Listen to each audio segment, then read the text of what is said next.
High, অনেকদিন বাদে আমি মেকআপ করছি। আর আমরা তো মেয়েরা মেকআপ করার সময় একটু মুখ চোখের আকৃতি বিকৃতি ঘটাই। আর আমি দেখাচ্ছিলাম বিউটি ব্লেন্ডার ছাড়া কীভাবে মেকআপ ব্লেন্ড করা যায়। আমি আমার একটা কটনের কুর্তি দিয়ে মেকআপটা ব্লেন্ড করছিলাম, মানে জুগাড়, এগুলো সব বাঙালিরা জুগাড় করতে এক্সপার্ট। যাই হোক, আমি অনেকদিন বাদে মেকআপ করছি, কারণ মেকআপগুলো পুরো নষ্ট হচ্ছিলো, একটু তো ইউজ করতে হবে। আর এই রেকর্ডটা করে দিয়েছে আমার বান্ধবী পায়েল। ও আর আমি চলে এসেছি প্রথমেই রাধাবল্লভ বাড়িতে। এখানে খুব সুন্দর ঝুলন হয়। এই দেখো, এক গোপাল আর এক গোপাল সোনাকে দোলাতে ব্যস্ত। ও কিন্তু ভীষণ কিউট একটা বাচ্চা।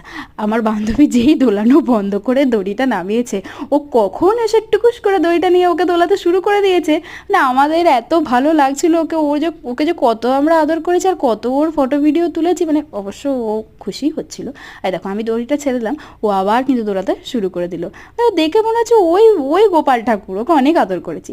যাই হোক, আমি কয়েকটা ফটো তুলে নিলাম। তারপর এখানে জগন্নাথ দেবকে দর্শন করে না, তখন সবে আরতি শুরু হয়েছে। একটু দর্শন নিয়ে তারপর আমরা চলে এলাম রাধা গোবিন্দকে দর্শন করতে।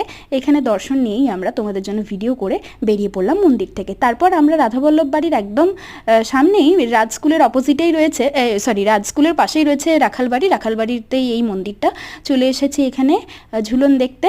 তখন সব জায়গাতেই সন্ধ্যা আরতি হচ্ছিল, তাই আমি জাস্ট বাইরে থেকে একটা ভিডিও করে তোমাদের জন্য আর আমি দর্শন করে এই মন্দির থেকে বেরোতে গিয়ে দেখবো এই মন্দিরের ভেতরে কী সুন্দর করিবর্গার ছাদ। দেখো, এরকম এখন দেখতেই পাওয়া যায় না। আর আমার না এরকম সাবেকিয়ানা ছোঁয়া সব কিছুতে যেন খুব ভালো লাগে। তারপর আমরা এক রাশ মন খারাপ নিয়ে চলে এলাম লক্ষ্মীনাঞ্জির বাড়িতে। আগে জানো তো এখানে খুব সুন্দর ঝুলন হতো, এখন আর হয় না গো, খুব মনটা খারাপ হয়ে গেল। যাই হোক, এখানে দর্শন নিয়ে তারপর আমরা চলে যাচ্ছি রানীগঞ্জ বাজারের ওখানে রাধা গোবিন্দের মন্দিরে। এইখানে না এই বছর কেন ঝুলন হয়নি কী জানি, তবে যাই হোক, একটু কিছু খাওয়া দাওয়া করে